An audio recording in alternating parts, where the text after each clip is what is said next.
But one of the favorite things about working in film, I think, would be the variety of working locations. You know, every day is somewhere different. You know, we might be going to the Salt Flats for a few days. We might be going up to the mountains in Park City, you know, just depending on what the job requires. We're all over Utah, sometimes going out of state. I like the variety, and I really enjoy the community of the people. They're very tight-knit, they're very, very friendly. I'd say 90% of all my friends are people from the film industry that I met while working, and I really enjoy that camaraderie. I started being interested in photography. I did that as well, like in high school, and it was similar, and I really liked photography. So then going into college, doing film, I gravitated towards the camera stuff because I already had an understanding and really enjoyed it and felt that I was decent at it, so I'm like, I'm gonna focus on this. And then when I started learning about lighting and composing images, and I started to notice other DPs, like, you know, everyone loves Roger Deakins, and he was, you know, one of the first cinematographers that I saw that was like, that I really enjoyed his stuff. But then, you know, now as I've learned more about it, I've, you know, Hoya van Hoytema, and locally I really enjoy someone that went to Slick. His name's Sean Bagley. He's doing like really good stuff. Really enjoyed his work while I was in college. And then as I got into the professional world, there's a guy named Jared Fidel that I really enjoyed his work. So being able to like work directly with those DPs, like as their assistant, was really nice to be able to sort of see their style and how they shoot. And I went to school at Salt Lake Community College, and I majored in film production and on-set production. So I got involved. I started in high school. I had some film classes that I was taking, and that sparked my interest, but I didn't take it too seriously until I got into college, which then I started dabbling in those classes and finding that it's a legitimate career path. So then I started trying to do my own projects and work on other people's projects in class, and eventually PAing on other sets, and then growing in the camera department to where I am now. Now, here's a quick rundown of the lighting and camera departments with Nic Edwards. The cinematographer, or the director of photographer, also called the DP, they are in charge of the camera department and the grip and electric department. One side is the lighting and the look, and the other side is the camera and the settings and such. So the DP is in charge of that. They're in charge of the creative look of a film or a commercial. And then on the camera side, going down, you'll have the operator, which would be right with the DP, getting information. Sometimes if there's multiple cameras, the DP will tell the operators, and then the operators will go to their respective camera teams or their first ACs, and then give information, which then each camera can execute on their own. And then there's the first ACs, which they're usually, a camera first AC is usually considered the head of the camera department. They're sort of the one in charge of that whole department because they usually have more of a technical understanding than the operators do. So they will delegate gear that's needed, delegate crew. They on set will pull focus, and then under them would be the second ACs, which they are in charge of managing the gear. They're in charge of slating and taking notes for each shot. And the first AC and second AC work as a very tight team where they have their instructions, their team, and it's just a two-person camera crew. And then under that, depending on budget, you can have a utility or a loader, which they usually manage the gear on the truck. They'll run batteries out. If it's a bigger show, the utility will be running cables, running batteries, taking away dead batteries, putting them on charge, getting things off the truck. They're sort of like the runner to get whatever is needed. And then there's camera PAs. And then on the other side, on the lighting side, there's the gaffer, which is sort of the right-hand man of the DP for the lighting. They work together in tandem to create the lighting and the look, and after the DP explains what they want to the gaffer then goes to the key grip and the electricians, and they work together to set up diffusions and stands and set up all the lights wherever they need to be. That's a camera, that's a crew. That's a crew. That was literally Thanks. a A cinematographer, to really excel in the position, needs to know a lot about, obviously, lights and angles and whatnot, but it's also being able to manage people. I think that's a big part of it. You have a whole G&E team under you, you have a whole camera crew under you. So being able to manage those people, being able to communicate with them properly, being able to, in pre-production, build a plan that then you can spread to your team and execute properly. I think that's a really important part of being a cinematographer, besides the artistic lighting and style, having your own style and stuff like that. And I think as a camera crew, it's really important to be able to sort of take that direction and understand what could come next.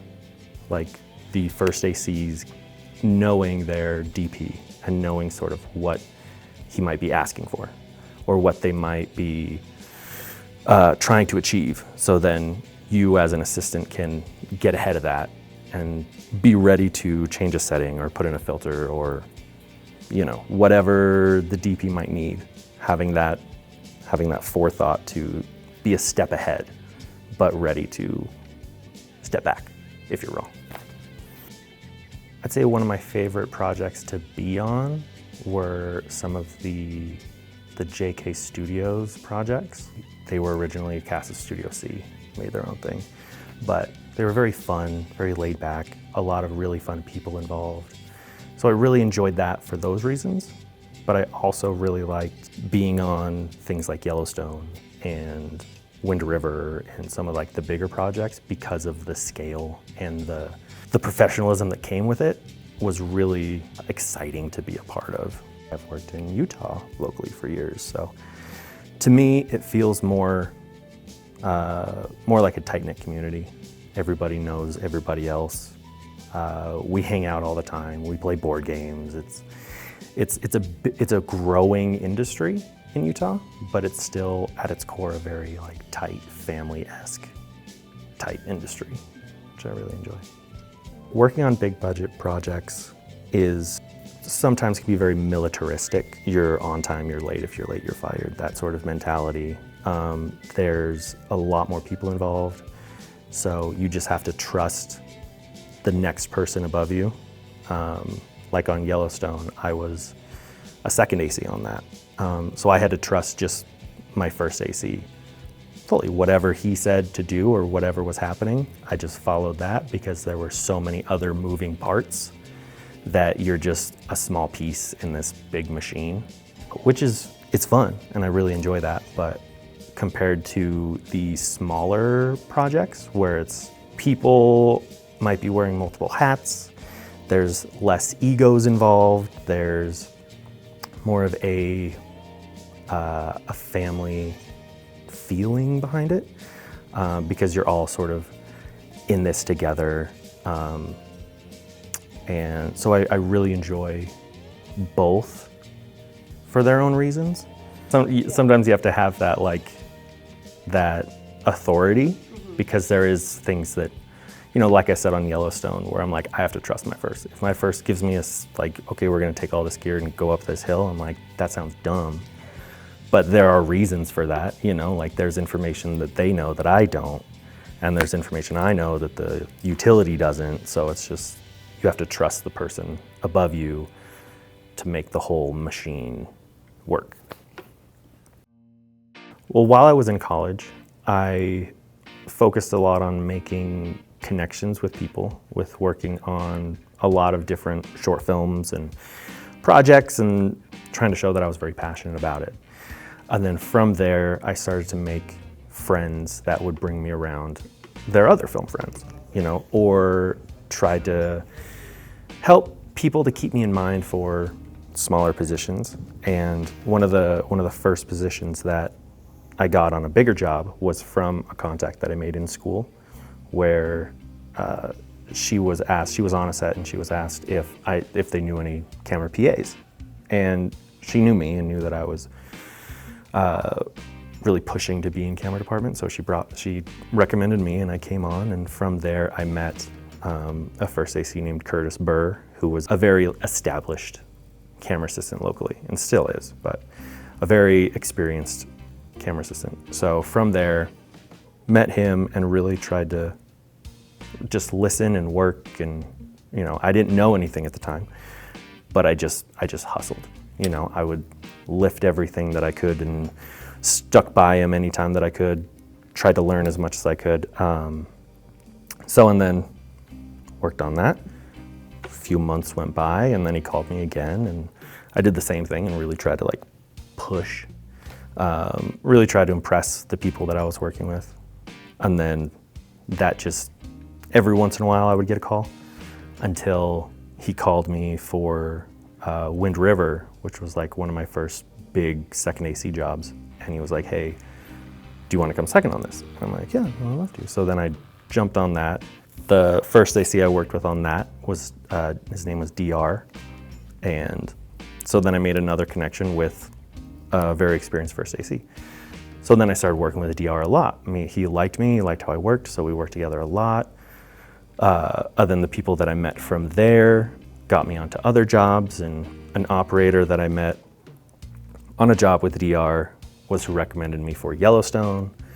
So it's really trying to get on set through connections. Really, you want to impress the people that you meet, but you don't want to come off arrogant. Just want to do your job, do it to the best that you can, and then hope that people like you. Because sometimes it is just luck. Sometimes people are lucky and they get the call at the time, sometimes they don't. So when you get those opportunities, you want to try and really capitalize on them. In the future, I'm really hoping to do more DP work. Right now it's sort of split. I do more AC work than I do DP work, which is fine, I love that, but I really want to make a push to be more of a cinematographer, do more DP work, sort of put myself out there more as a DP, build a better reel, do more spec commercials, which I'm hoping to do soon. I'm hoping to shoot some car spec commercials here pretty soon, which I think will be really cool. Really stoked about it. Yeah, the best thing to come out of college, in my opinion, is connections, is the people, because you learn the basics at school, but the basics aren't going to get you jobs, the connections are going to get you jobs. Knowing the right person at the right time sometimes works out, sometimes doesn't. But if I could give students advice, it would be probably mostly about connections. When you're in class, you don't want to be annoying about it, but try and work on as many projects as you can. Try and help out people with projects, even if it might seem like an annoyance to you, that you're oh, I could do this other thing. Give it that time and that investment to build those connections and learn from them, grow, try and be considered an experienced student, try and build those reputations. And probably one of the most important things that you can do to get into the film industry. I'll then carry that over to when you get a professional job. Hustle, stay humble, learn.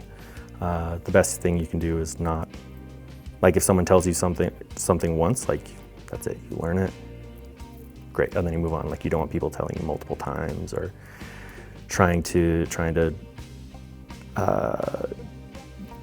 tell you to do something. You want to sort of gain that knowledge of what you need to do before they have to tell you what to do it. Just get to know people and hustle. Hustle when you get the opportunities. I feel very lucky to be like involved in it the way that I am, because I do feel like a good amount of that was just putting myself out there and then getting lucky, and like certain people liking me and then them pulling me forward, and then putting myself somewhere else so then they like me, and so it just is luck, a good portion of it.